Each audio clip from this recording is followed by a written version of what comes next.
Everyone, कैसे हो आप सभी।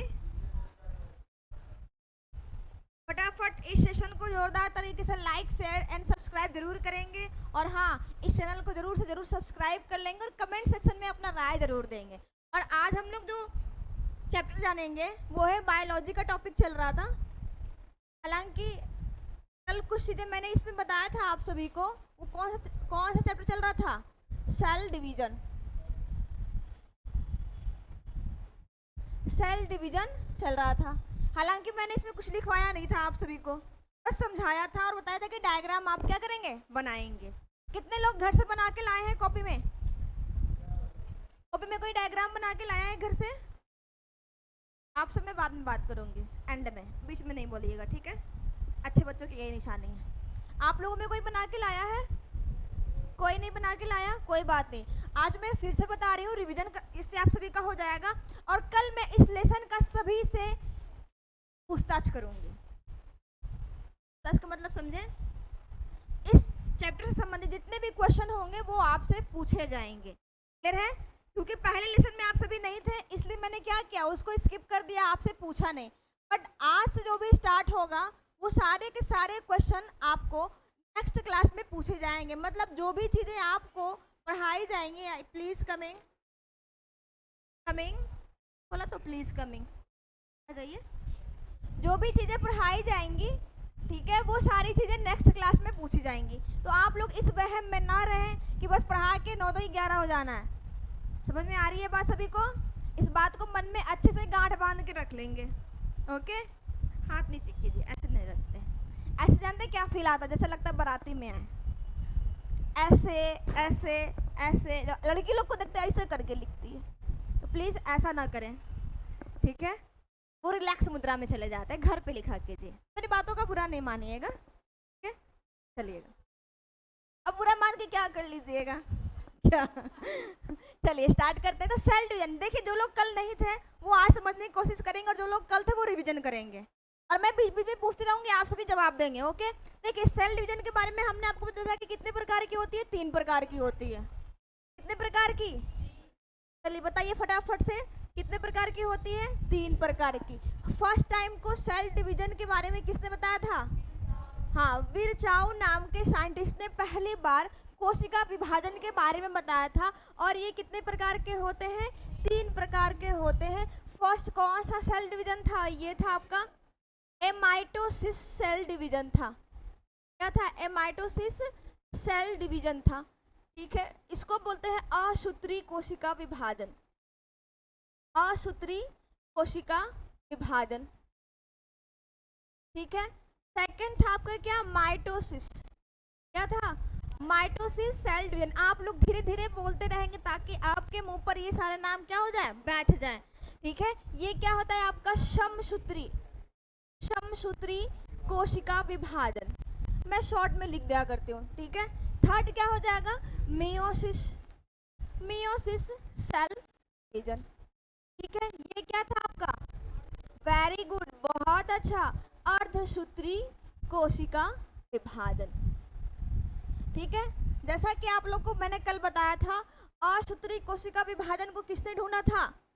वॉल्थर फ्लेमिंग ने बताया था, ठीक है? इसको भी किसने बताया था? वही वॉल्थर फ्लेमिंग नाम के साइंटिस्ट ने बताया था, ठीक है? और ये जो आप अर्धसूत्री देख रहे हैं, इसको किसने बताया था? फॉर्मर एवं पूरे नाम के 2 साइंटिस्टों ने मिलकर इसके बारे में बताया था। अब देखिएगा, एमाइटोसिस सेल डिवीजन के बारे में हमने आपको क्या बताया था? इसका एक और नाम है। इसे किस नाम से जानते हैं? हाँ, इसे किस नाम से जानते हैं? डायरेक्ट सेल डिवीजन के नाम से जाना जाता है, यानी प्रत्यक्ष कोशिका विभाजन के नाम से जाना जाता है, ठीक है? Keep silent. कौन हल्ला कर रहा है? आप उठिए, इधर आइए, यहाँ बीच में बैठिए। हाँ, यहाँ बीच में बैठिए, आपका दोस्त यारी छुड़वाएंगे हम। यहीं बैठिए, और जब क्लास चलेगा तब तक बोलना नहीं है, ठीक है? क्लास रुक जाएगा तब बात करेंगे हम आपसे। प्रत्यक्ष कोशिका विभाजन के नाम से जानते हैं। इसे किस नाम से जानते हैं? इनडायरेक्ट सेल डिवीजन के नाम से जानते हैं, यानी अप्रत्यक्ष अप्रत्यक्ष कोशिका विभाजन के नाम से इसे जाना जाता है। ठीक है, इसके बारे में कोई स्पेशल नाम नहीं है। अब इसमें खास बातें मैंने आपको क्या बताया था, कोई बताएगा खास बात क्या बताया था इसमें? इसमें खास बात बताया था कि ये जो होती है ये किसमें डिवीजन होती है, ये प्रोकैरियोटिक सेल में होती है। किसमें होती है? प्रोकैरियोटिक सेल, यानी क्या बोलते हैं इसको हिंदी में? अविकसित कोशिका में यही डिवीजन होता है। ठीक है, अविकसित कोशिका में।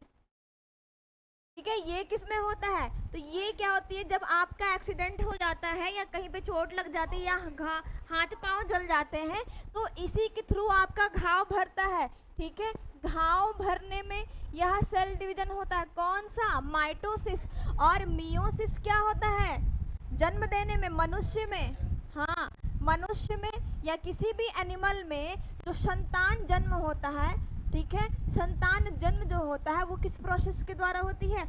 इसी प्रोसेस के द्वारा होती है। ठीक है, और एक बात जो मुख्य इंपॉर्टेंट बात थी, हमने आपको बताया था, इसमें गुणसूत्र यानी क्रोमोसोम का, गुणसूत्र यानी क्रोमोसोम का डिवीजन नहीं होता है।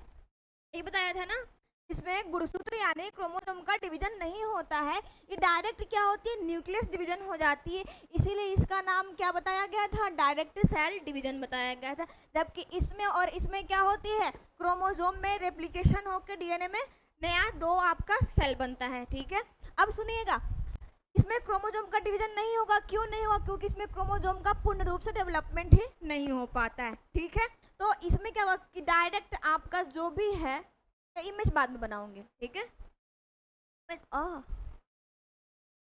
जा सारा ही रेज हो गया। अच्छा कोई बात नहीं, यहाँ तक समझे थे ना? यहाँ तक समझे थे ना? यहाँ तक समझे थे ना? ठीक है, ये क्या था आपका? ये माइटोसिस था। ठीक है, वो मैं इरेजर टच कर रही थी, हो गया ऑल क्लियर पे। अब मैं क्या करूँ, कोई बात नहीं। ये माइटोसिस था, ये क्या था? माइटोसिस था, और ये क्या था? मियोसिस था। ठीक है, आधी बातें समझ में आई थी आप सभी को। इसमें बताया था कि क्रोमोसोम का डिवीजन नहीं होता है। क्यों नहीं होता? क्योंकि इसमें क्रोमोसोम का यानी गुणसूत्र का क्या होता है?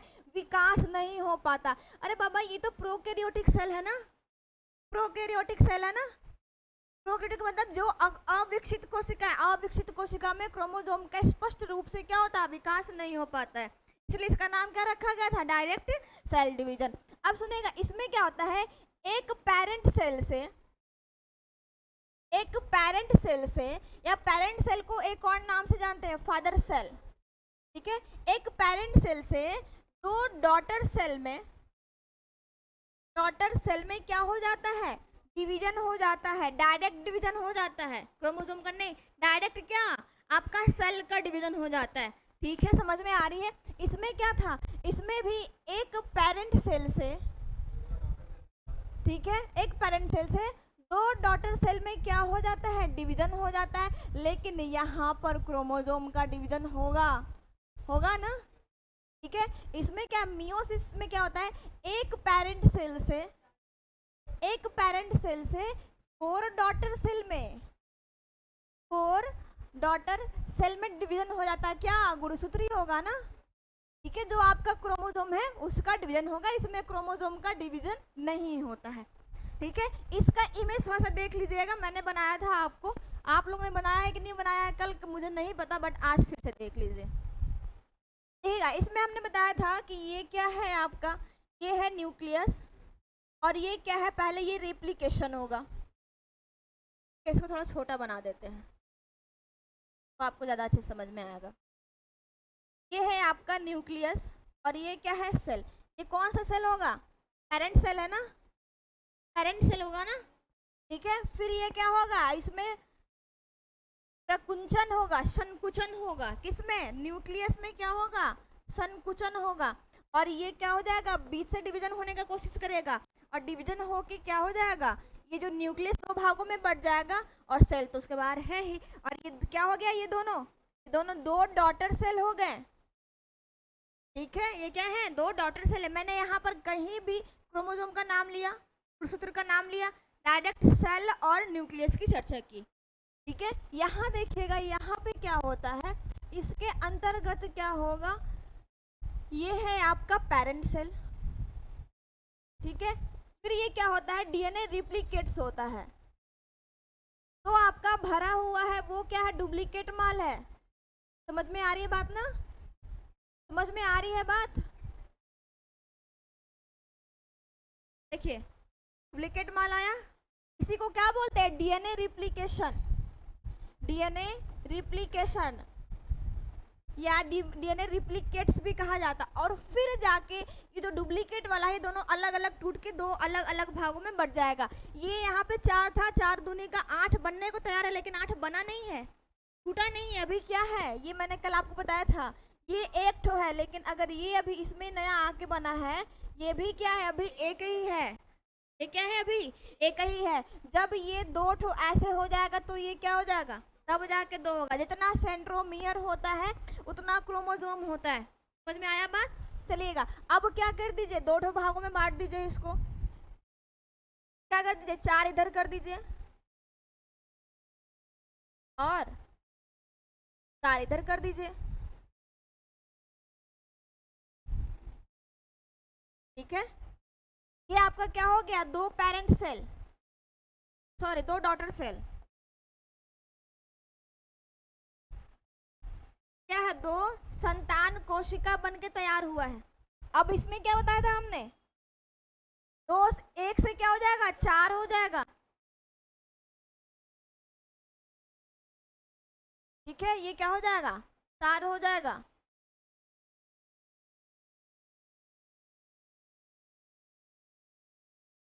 आप लोग के पास कलरफुल पेन रहता है ना, कलरफुल पेन रखते हैं ना आप लोग, एगो करीबा पेन, एगो ब्लू का पेन रखते हैं, कल का पेन, अरे black pen, blue pen, red pen, green pen रखते हैं ना, उस पेन का प्रयोग कीजिएगा तो आपको ज़्यादा अच्छा बनेगा, ये समझ में आएगा काफ़ी अच्छा।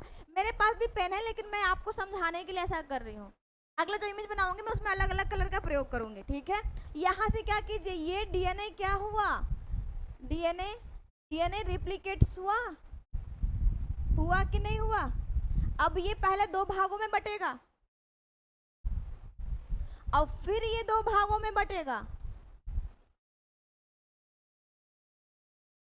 समझ में आया बात, समझ में आई बात सभी को। ये आपका क्या हुआ, 1 पेरेंट सेल, 1 पेरेंट सेल, और ये क्या हो गया, 4 डॉटर सेल।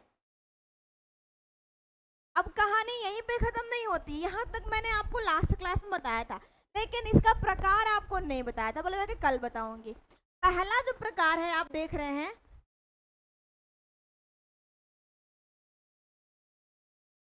माइटोसिस, माइटोसिस और मियोसिस। माइटोसिस का कोई प्रकार नहीं है, यहाँ से पढ़ने से आप लोग बच गए। इसका जो है ये 5 स्टेज में बटा हुआ है। इन 5 स्टेज से आपके एग्जामिनेशन में क्वेश्चन पूछे जाते हैं। पहले ये 2 भागों में बटेगा, उसके बाद 5 स्टेज में बटेगा, और ये भी पहले 2 भागों में बटेगा, और ये कुल मिला के 5 दूनी का 10 स्टेज में। इसमें आपको 10 स्टेज पढ़ना है, 5 और 5 स्टेज। अब पूछेगा मैम ये कैसे, तो इसके बारे में आपको बाद में बताऊंगी, पहले ये बताऊंगी। आपको यहाँ तक सभी को समझ में आया था। सभी लोग हेडिंग डालिए, हेडिंग डालिए सभी लोग। पहला हेडिंग डालिएगा सेल डिवीजन, कोशिका विभाजन। नया लेसन था ना, इसके बारे में लिखिए सभी लोग।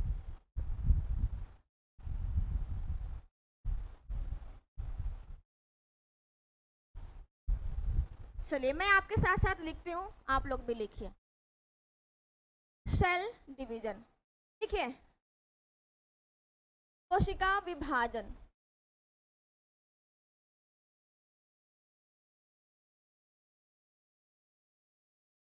ठीक है, कोशिका विभाजन को, कोशिका विभाजन को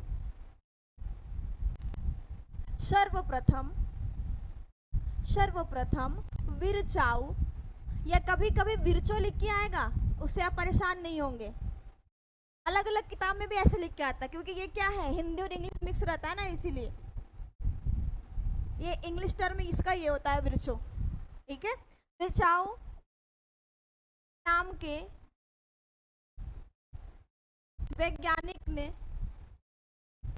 देखा। ठीक है, अगला लाइन एरो मार के लिखिएगा। कोशिका विभाजन 3 प्रकार का होता है। कोशिका विभाजन 3 प्रकार का होता है। जो इंग्लिश में लिखते हैं लिखिएगा there are 3 types of cell division. जो लोग इंग्लिश में थोड़ा सा लिखने का कोशिश करते हैं ना, there are 3 types of cell division. First heading बनाइएगा, सेकंड एंड थर्ड तीनों नंबरिंग से लिखिएगा। फर्स्ट लिखिएगा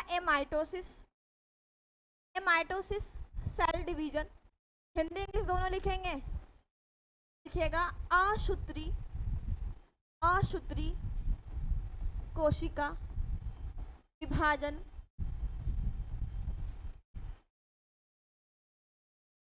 सेकंड क्या नाम था इसका?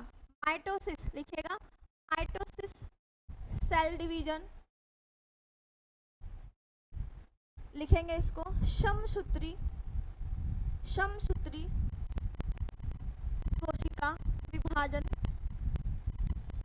और थर्ड क्या था? Meiosis, MEIOSIS। ठीक है, सेल डिवीजन। लिखिएगा अर्धसूत्री कोशिका विभाजन। ये तीनों प्रकार आपके हो गए, 3 प्रकार हो गए।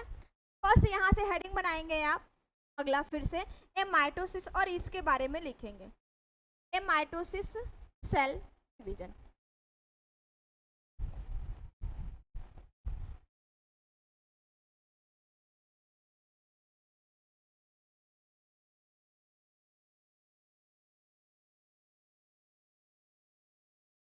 असूत्री कोशिका विभाजन, किसी का छूट नहीं रहा है ना?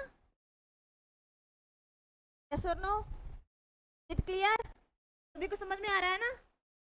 चलेंगे अब माइटोसिस सेल डिवीजन, इसमें लिखिएगा। अब इसके बारे में डील करना है। जो मैंने आपको समझाया है वो सारी बातें अब आपको क्या करनी है? लिखनी है। ठीक है, जो चीजें मैंने आपको समझाई वो सारी बातें क्या करनी है? आपको भाषा में लिखनी है। लिखेगा असूत्री कोशिका विभाजन। लिखेगा इस विभाजन के बारे में, वॉल्थर फ्लेमिंग,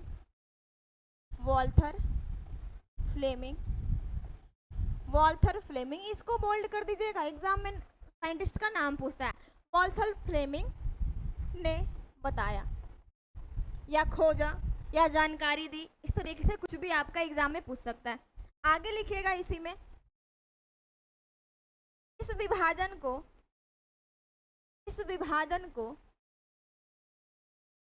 प्रत्यक्ष कोशिका विभाजन, क्वेश्चन में लिख लेंगे इंग्लिश में डायरेक्ट सेल डिवीजन के नाम से भी जाना जाता है। ऊपर बढ़ाते चले ना, सभी का हो रहा है ना? नाम हो गया, यहाँ तक हो गया ना सभी का? अरे यस नो, कोई तो कुछ बोलेंगे। नाम लिख लिया है आप सभी ने पीछे में? ठीक है, वहां आगे बढ़ा रही हूं मैं, यहाँ तक ठीक है ना? ठीक है, ओके। चलिए इसको बोल्ड करना है। बोल्ड करने का मतलब आप अगर ब्लू पेन से लिख रहे हैं तो ब्लैक पेन से लाइन खींच दीजिएगा, और नहीं तो सुग्गा रंग वाला हाइलाइटर होगा ही आप लोग के पास। सुग्गा रंग नहीं समझते हैं? अरे वो हरा वाला, आजकल पता है आजकल मार्केट में मल्टी कलर का हाइलाइटर आया। लड़कियों के लिए पिंक कलर, लड़कों के लिए ग्रीन कलर। भोलेनाथ का दिन तो बहुत सारे ग्रीन पहने हुए आज। ठीक है, उसके बाद एक और आया है ऑरेंज कलर। डार्क कलर का मैंने देखा है मार्केट में, एक ब्लू कलर भी देखा है। डार्क कलर तो बता ही दिया, एक ग्रीन बताया, एक सुग्गा रंग वाला हरा वाला, एक पिंक बताया, एक ऑरेंज बताया, एक ब्लू भी आया। 5 कलर का मार्केट में मैंने देखा है। हम क्या बात है, हाइलाइटर में भी वेराइटीज आ गए मार्केट में। ठीक है, तो इस सबको क्या करना है? बोल्ड करना है। देखिएगा, देखिए इसमें क्या बोला हमने कि प्रत्यक्ष कोशिका विभाजन के नाम से जाना जाता है। अब दूसरी बात ये कि इसको प्रत्यक्ष कोशिका विभाजन के नाम से जाना क्यों जाता है? बताया था गुणसूत्र का डिवीजन नहीं होगा। लिखेगा क्योंकि जाना जाता है, आगे लिखेगा क्योंकि क्योंकि इसमें इसमें गुणसूत्र यानी क्रोमोसोम का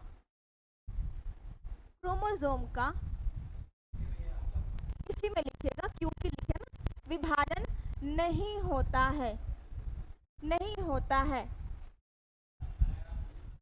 नहीं, अभी इसी में लिखिए। पैराग्राफ चेंज करने का मतलब जब हम एरो मारेंगे या नेक्स्ट पॉइंट देंगे।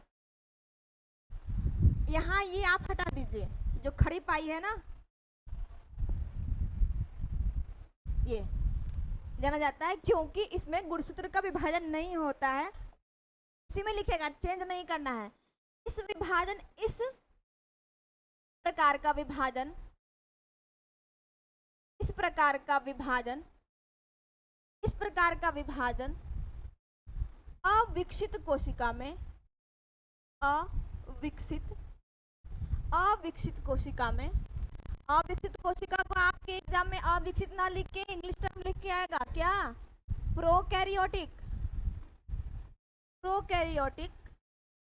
शेल में होता है, ठीक है, प्रोकैरियोटिक सेल में होता है। जैसे फॉर एग्जाम्पल इसी में लिखेंगे, फॉर एग्जाम्पल जैसे हम नाम बताया था कल, क्या क्या बताया था? बैक्टीरिया का नाम बताया था, बैक्टीरिया, ब्लू ग्रीन अलगी, इसको हिंदी में बोलते हैं नीला हरित शैवाल, नीला हरित शैवाल। कमा लिखिएगा बैक्टीरियोफेज,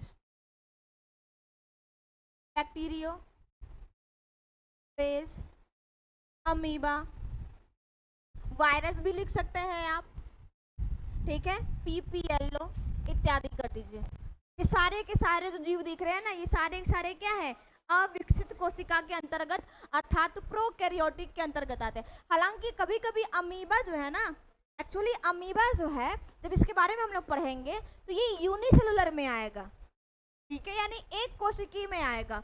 जब हम लोग एनिमल किंगडम पढ़ेंगे ना, तो वहां पर हम लोग जानेंगे अमीबा जो है ना, ये प्रोटोजोआ फाइलम के अंतर्गत आता है, यूनिसेलुलर में आता है, ठीक है, समझ में आ रहा है बात? लेकिन इसमें भी क्या होता है? हाथ पैर बॉडी का विभाजन नहीं होता है। अमीबा का स्ट्रक्चर आप लोग जानते हैं कैसा होता है? बिना किसी निश्चित आकार का, बिना किसी निश्चित आकृति का, मतलब अनिश्चित होता है। कभी ऐसे बन जाएगा तो कभी ऐसे बन जाएगा, या कभी कभी ऐसे बन जाएगा, या कभी ऐसे बन जाएगा, इसका मर्जी। बोलेगा मेरा शरीर मेरा मन, में कैसे भी घूम जाऊं। समझ में आ रहा है बात? ठीक है, समझ में आ रही है ना आपको? ठीक है, नेक्स्ट ये हो गया। अब इसी के नीचे आपको क्या करना है? डायग्राम बनाना। मैंने कल डायग्राम गूगल से आपको डाउनलोड करके दिखाया था कि नहीं दिखाया था? हाँ, कौन बोलता है नो मैम? यहाँ तक हो गया है ना सभी का? यहाँ तक हो गया है? हम थोड़ा छोटा कर देते हैं, चलिए। इनका हो गया है, वो आगे बढ़ेंगे मेरे साथ। अब यहाँ पे क्या कीजिए, आप यहाँ पे इमेज बनाएंगे मेरी तरह, जैसा मैंने बनाया था। इमेज बनाएंगे, ऐसा इमेज बनाइएगा तो आपका पेज कम लगेगा। ऐसा वाला इमेज बना लीजिए और यहाँ लिखेगा इसका नाम वन पेरेंट सेल। इमेज अभी नहीं बनाइएगा, अभी लिखे नहीं ना है अभी लोग। लिखेगा इसमें एक जनन कोशिका, उसके बाद इमेज बनाइएगा। एक जनन कोशिका इंग्लिश में लिखेगा पेरेंट सेल से सीधे न्यूक्लियस डिवीजन होकर, न्यूक्लियस बोले तो न्यूक्लियस डिवीजन होकर, अर्थात केंद्रक विभाजित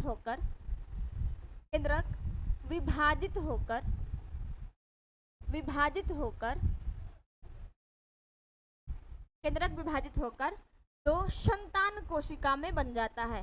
संतान कोशिका में बन जाता है या बढ़ जाता है। जो संतान कोशिका, इसको बोलते हैं टू डॉटर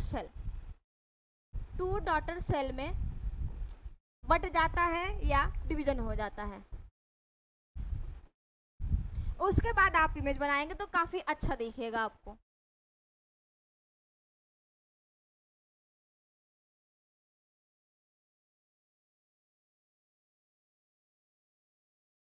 देखिए ऐसा इमेज बनाइएगा। अब इसमें क्या कीजिएगा, इसको जो इसका जो न्यूक्लियस है इसको थोड़ा सा लंबा कर दीजिएगा और इसके बाहर ये क्या है, सेल बन जाएगा। और फिर इसको दो भागों में बांट दीजिएगा। ठीक है, यहाँ से बीच में डॉटेड लाइन दे देंगे। इसका नाम दीजिएगा one parent cell. One parent cell. ये क्या है, न्यूक्लियस क्या हो जा रहा है, संकुचित हो जा रहा है, कॉन्ट्रैक्शन। Contraction, nucleus contraction. और यहाँ पर आपको जो ये दो दिख रहा है ना, ये टू डॉटर सेल है, टू डॉटर सेल। इसको आप अच्छे से आराम से बनाइए सभी लोग, फिर इसके बाद हम लोग आगे चलेंगे। सभी लोग इमेज बनाएंगे, बिना इमेज, बायोलॉजी बिना इमेज का नहीं चलेगा। ये विज्ञान बिना चित्र का समय की बर्बादी है। क्या क्या हुआ जी, क्या काय कर रहे हैं, रुक तो गए, आराम आराम से पढ़िए, कोई जल्दबाजी नहीं।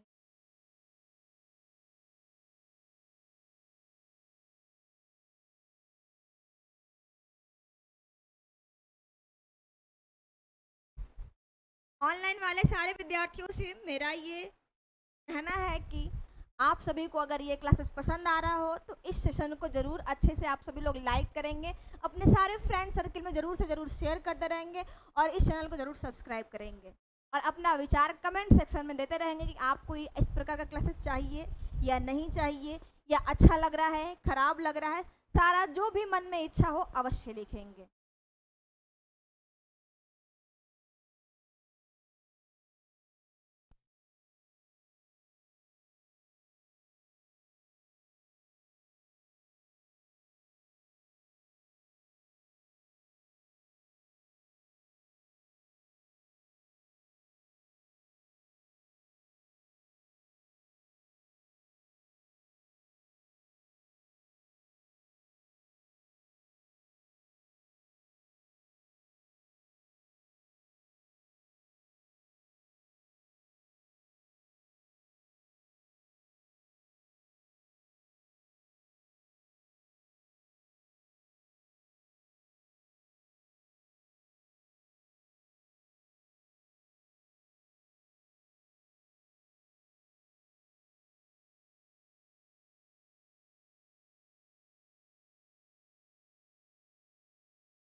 क्या कॉन्ट्रैक्शन, संकुचन, हिंदी में आप लिख लीजिए संकुचन। ये जो है ना न्यूक्लियस, ये कॉन्ट्रैक्ट होगा मतलब बड़ा होगा, बड़ा होगा तभी तो बीच से बटेगा, ये अब बीच से बट के दो हो गया। ठीक है,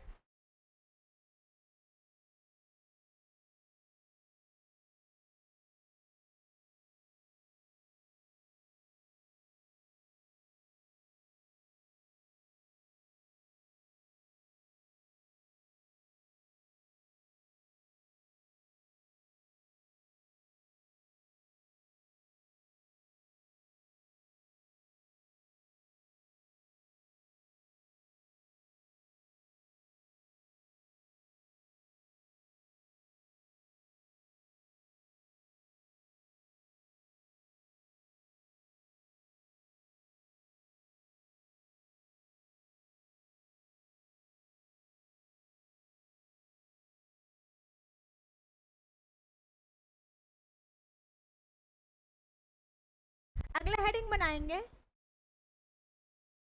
अगला हेडिंग बनाएंगे सेकंड नंबर। मुझे उम्मीद है यहाँ तक सभी का हो गया होगा। सेकंड हेडिंग बनाइएगा माइटोसिस। माइटोसिस सेल डिवीजन, यानी समसूत्री, समसूत्री कोशिका विभाजन। मेरे साथ साथ आप सभी लिखेंगे।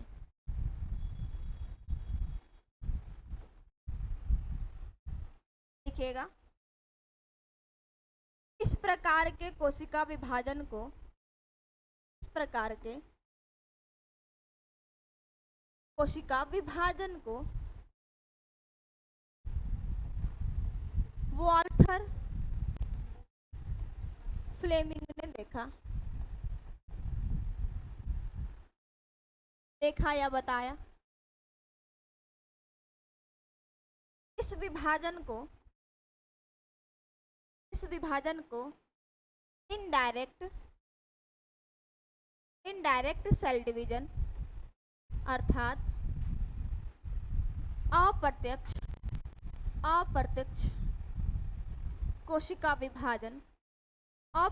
कोशिका विभाजन के नाम से जाना जाता है। के नाम से जाना जाता है।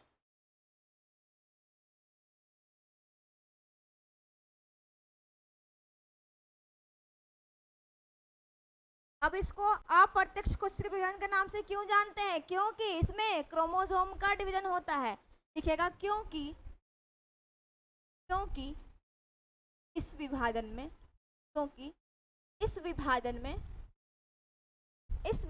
में नाभिक के अंदर स्थित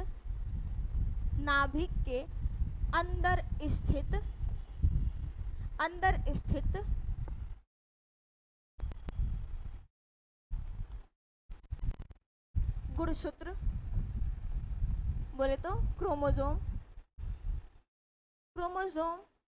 का विभाजन होता है।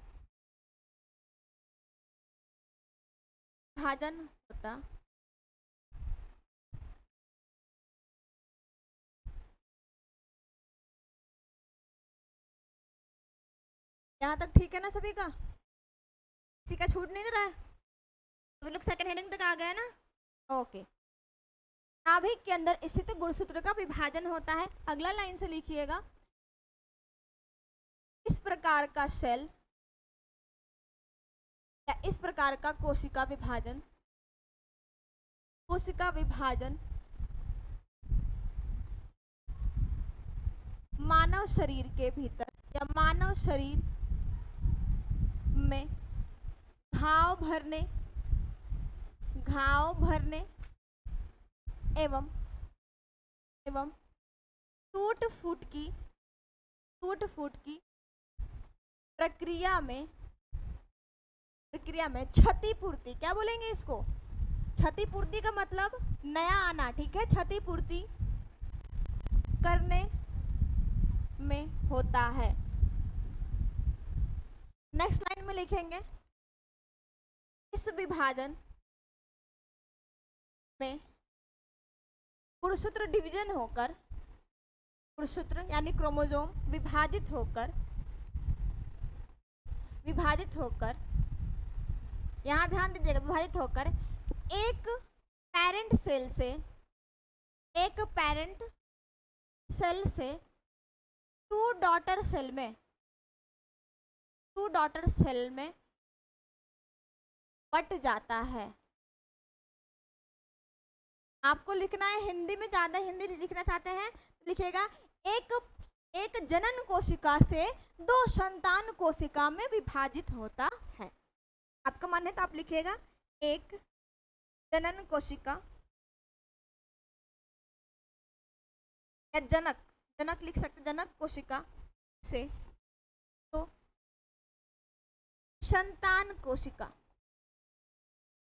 संतान कोशिका में विभाजित होता है।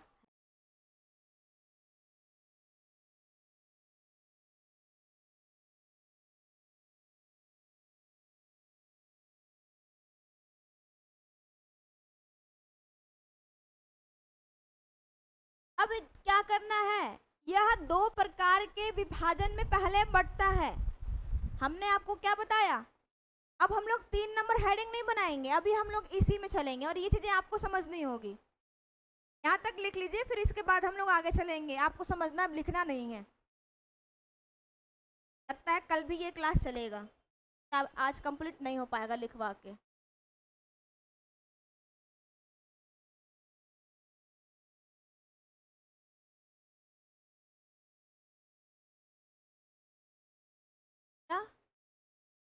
क्षतिपूर्ति करने में होता है। क्षतिपूर्ति वही मतलब जो नुकसान है उसकी भरपाई करेगा। जैसे हाथ जल गया आपका, वहाँ पे नया स्किन आता है, तो इसी डिवीजन से नया स्किन आता है। हाथ कट गया, खून बह रहा है, इसी इसी डिवीजन से नया स्किन आता है। या एक्सीडेंट हो गया, माथा फट गया, माथा का क्या होगा, मरम्मत होगा, कौन करेगा? करेगा। डॉक्टर तो दवाई देता है, मरम्मत थोड़ी करता है। ठीक है, डॉक्टर क्या करता है, दवाई देता है, मरम्मत आपकी बॉडी करती है। क्लियर है? वो बॉडी किस प्रोसेस से करेगी, इसी प्रोसेस से करेगी। समझ में आई बात? चलिए इसके आगे लिखिए, लिखिए। हम कहीं नहीं जा रहे हैं, आपकी सेवा में सदैव तत्पर है। यहाँ तक तो उम्मीद है सबका हो ही गया होगा। कोई बोलता है यस मैम, कोई बोलता है नो मैम, कोई बात नहीं, सबकी बात सुनेंगे। यहाँ तक हो गया, हो जाना चाहिए सबका। ठीक है, चलिए अब यहाँ पर अगला लाइन में लिखिएगा, इस प्रकार के, या इसको लिखिएगा, इतना प्रकार प्रकार नहीं लिखिएगा। इसको इसको दो भागों में बांटा गया है, दो भागों में बांटा गया है। फर्स्ट रोमन अंक में और सेकंड, फर्स्ट रोमन अंक में और सेकंड भी रोमन अंक में। पहला होता है कैरियोकाइनेसिस, कैरियोकाइनेसिस, और सेकंड होता है साइटोकाइनेसिस।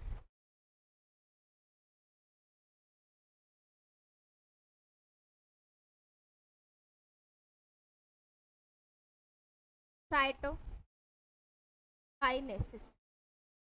अब सुनिएगा, जो कैरियोकाइनेसिस देख रहे हैं आप और साइटोकाइनेसिस, इसको हिंदी में बोलते हैं कैरियोकाइनेसिस को केंद्रक विभाजन। केंद्रक वही मतलब नाभिक, केंद्रक विभाजन। अब ये विभाजन होता कैसे है, ये हम लोग को जानना है। और साइटोकाइनेसिस, साइटो का मतलब सेल ना, साइटोलॉजी, साइटोप्लाज्म, मैंने बताया था ना।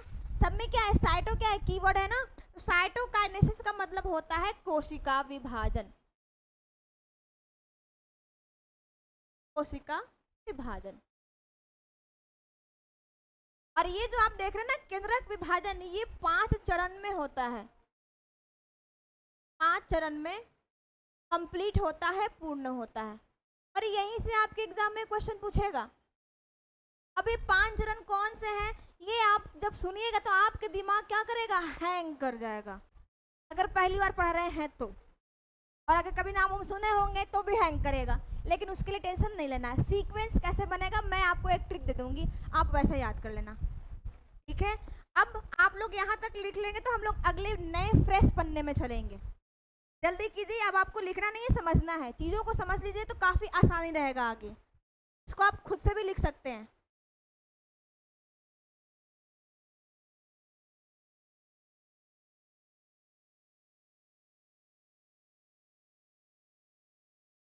और एग्जाम में जो क्वेश्चन पूछता है वो किस तरीके का क्वेश्चन पूछता है वो मैं आपको बताऊंगी। हालांकि इस चैप्टर से क्वेश्चन कम पूछे जाते हैं। अच्छे लेवल के जो एग्जाम होंगे, या फिर एग्जामिनर को मन करेगा कि आज बच्चों को क्या कर देना है, फंसाना है, तो इसमें क्या करेगा, क्वेश्चन डाल देगा यहाँ से।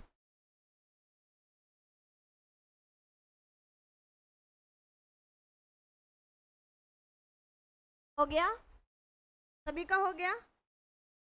अब हम लोग 5 चरण की बात करेंगे। अब ये 5 चरण होता क्या है, तब तक आप लोग मुंह से सुनिए। लोग लिख लिए हैं, बाकी लोग लिख लेते हैं। ये 5 चरण होते हैं 5 प्रकार के, इंटरफेज, प्रोफेज, मेटाफेज, एनाफेज और टीलोफेज। कुछ हवा लगा? नहीं लगा। इसको 2-3 बार सुनिएगा तो आपको हवा लगेगा। हवा लगने का भाव ये हुआ कि समझ में आएगा। अब कौन सा फेज कैसे है ये नहीं, बच्चों को याद तो जाता है कि interphase, prophase, metaphase, anaphase, telophase. पता चलता है इंटरफेज पहले बोल दिया, ठीक है, इंटरफेज तो पहले है भी, और उसके बाद बोलेगा मेटाफेज, उसके बाद बोल देगा टेलोफेज, फिर बोलेगा क्या, एनाफेज। तो वो गलत सीक्वेंस है। याद तो हो जाता है नाम, लेकिन सीक्वेंस नहीं याद हो पाता। उसके लिए मैं आपको एक ट्रिक दे दूंगी। ठीक है, ये हो गया। चलिए, तो हम लोगों ने क्या देखा, इसका जो पहला प्रकार है वो क्या है, कैरियोकाइनेसिस। हाँ, नहीं हुआ क्या? थोड़ा थोड़ा लिखना है, 2 सेकंड रुक जाइए, समझ लीजिए, उसके बाद पीछे पेज कर देंगे, अभी इरेज नहीं हुआ। ठीक है, कैरियोकाइनेसिस ये क्या था, 5 स्टेज में बटा हुआ है, 5 चरण में। देखिए नाम आराम से याद करने का कोशिश कीजिए, 1 2 3 4 5। फर्स्ट जो है इसका स्टेज है वो है इंटरफेज। हिंदी नाम मत पूछिएगा, हिंदी नाम याद कीजिएगा तो और गड़बड़ाइएगा, इसलिए मेरा आप लोगों से अनुरोध है कि इंग्लिश में ही पढ़ने का कोशिश कीजिए। सेकंड क्या है, प्रोफेज। ठीक है, थर्ड क्या है, मेटाफेज, और फोर्थ क्या है, एनाफेज, और फिफ्थ क्या है, टीलोफेज। फेज फेज सब में जुड़ा है।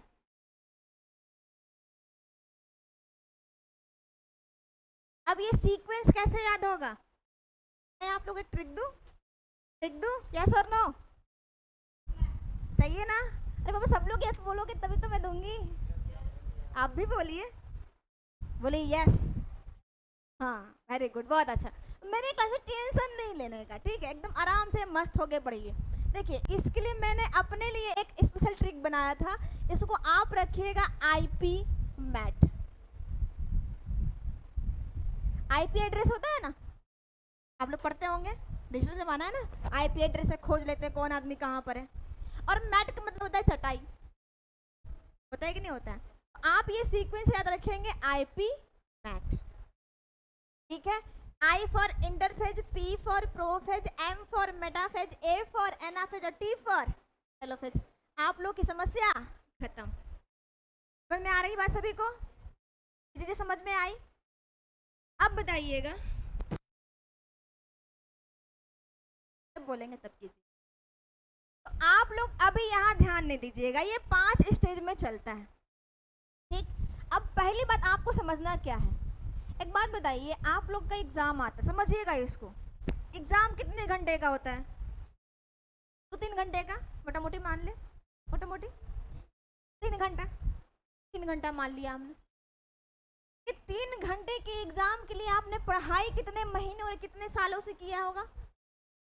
4 महीना, कुछ लोग साल भर से भी करते हैं, 6 महीना भी कर सकते हैं, कुछ लोग 2 साल से भी कर रहे हैं। मोटा मोटी हमने मान लिया 1 साल, 1 साल मान लेते हैं। आप लोग बताइए, मुझे कोई दिक्कत नहीं है, 6 महीने लगाऊं कि साल भर लगाऊं? 6 महीने लगा दे? पापा बोलिए कुछ तो बोल, साल ठीक है ना? ओके। अच्छा आपने क्या देखा कि 3 घंटे की तैयारी के लिए आपने साल भर 1 आवर लिख दिया है हमने। आप लोग बोल भी नहीं रहे कि मैम वहां साल लिखी। 1 साल आपने तैयारी किया। सुनिएगा, बहुत मजेदार चीज है, ये नहीं समझेंगे तो कुछ समझ में नहीं आएगा, इधर ध्यान दीजिए। ये नहीं समझिएगा तो ये समझे में नहीं आएगा, ये मैं अपनी भाषा में आपको समझाने की कोशिश कर रही हूँ। आपने 3 घंटे की तैयारी की, 3 घंटे के एग्जाम के लिए साल भर मेहनत किया, 12 महीने मेहनत किया, और एग्जाम 3 घंटा में खत्म हो गया। आपके जीवन का फैसला 3 घंटे में हो गया। समझ में आया बात? आपका रिजल्ट आया और आपको वर्दी मिल गई और आके कहेंगे मैम सलाम, मैं भी करूंगी सलाम ऑफिसर, ठीक है? अरे करूंगी कि नहीं करूंगी? अरे आप करेंगे तो मैं भी तो करूंगी, ठीक है? तो कहेंगे सलाम सलाम सलाम सलाम। ठीक है, तो ये आपकी जिंदगी का फैसला कौन कर रहा है? ये आपका 3 घंटे कर रहा है। इसको एक दूसरे वे में समझिएगा। सब्जी बनाते हैं, सब्जी कितने दिन बनता है? 15 मिनट में। लेकिन सब्जी बनाने के लिए तरकारी कितना दिन में काटते हैं? आलू बैगन टमाटर का सब्जी बनाना है, आलू काटा, बैगन काटा, टमाटर काटा, लहसुन मिर्चाई अदरक सब काटा, काटने में कम से कम आधा घंटा लगा, लेकिन सब्जी बन के रेडी हो गया 10 मिनट में। कहने का भाव यह है कि तैयारी करने में आपको ज़्यादा समय लगा, चाहे सब्जी बनाना हो चाहे पढ़ाई करना हो। तैयारी करने में ज़्यादा टाइम लगता है, लेकिन सब्जी बन के तैयार हो जाता है कितना मिनट में? एकदम 15 मिनट में। और एग्जाम का रिजल्ट कितना दिन में? 3 घंटा में एकदम तैयार हो जाता है। ये भाव समझ में आया? उनका वो एक्सेप्शन आदमी है। समझ में आई बात? ऐसे ही सेल डिवीजन होता है, जो न्यूक्लियस डिवीजन जो होता है, कोशिका और केंद्रक का जो विभाजन होता है, सेम यही प्रोसेस होता है। आया? तो विभाजन करने से पहले मतलब जब डिवीजन होगा ना, उससे पहले पूरी तैयारी होती है, बहुत सारी प्रोटीन्स लगती है, एनर्जी लगती है, बहुत सारी चीज़ें लगती हैं। तो उस तैयारी को करने में क्या लगता है, पूरा टाइम लग जाता है। जबकि जो डिवीजन होता है वो फट से हो जाता है, फट से हो जाता है। मतलब आप इसको ऐसे समझेंगे, देखिए आप यहाँ पर इसको अलग कर देंगे और इन चारों को साथ ले चलेंगे। ये मैंने 24 घंटा का सर्कल बना दिया, घड़ी में 24 घंटा होता है ना, हाँ, 24 घंटा का सर्कल में 23 घंटा अलग बांट दीजिए और 1 घंटा अलग बांट दीजिए। और ये जो 23 घंटा का काल है, ये है इंटरफेस का काल। मतलब सब्जी तरकारी काट रहा है, इसमें तरकारी काट रहा है इसमें, और इसमें क्या कर दिया, तरकारी बना दिया। अब कौन सा, ये जो चारों फेज आप देख रहे हैं ना, प्रोफेज, मेटाफेज, एनाफेज, टेलोफेज, इन तीनों को प्रोसेस होने में मात्र 1 घंटा लगता है। यहाँ लिख देते हैं PMAT, शॉर्ट में लिख दिया मैंने, कौन लिखने जाता है, समझ गए।